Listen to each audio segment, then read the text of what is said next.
Hi, this is BoomerTECH Guide Chris Toy, and today I'd like to share with you how to use iTunes Radio for news and information on your laptop.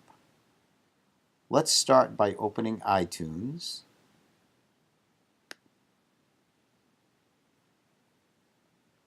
And we'll make sure that music is selected. You'll see that on iTunes it's entertainment. So there's movies, TV shows, audiobooks, things like that. And we'll choose radio, and then we'll choose stations, and then we'll slide down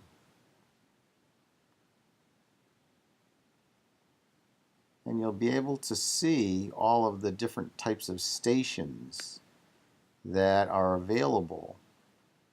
The thing to remember is that iTunes is a subscription service, meaning to listen to many of these radio stations, you're going to need to pay and subscribe.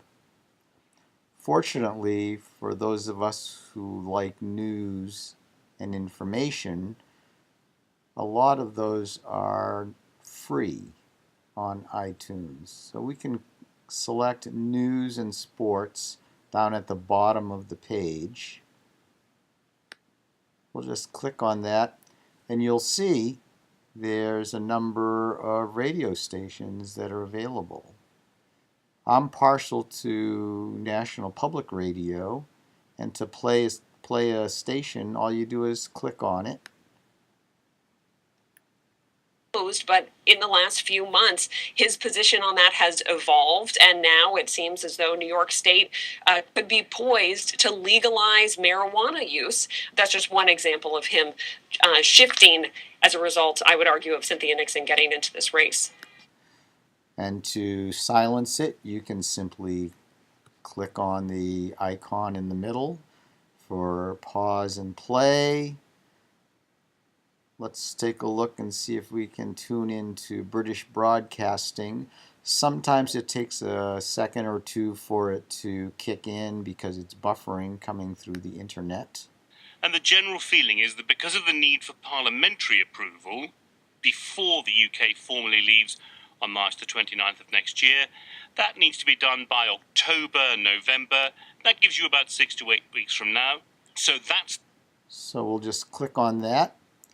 So you can see that there are a number of radio stations that are available for free on iTunes Radio.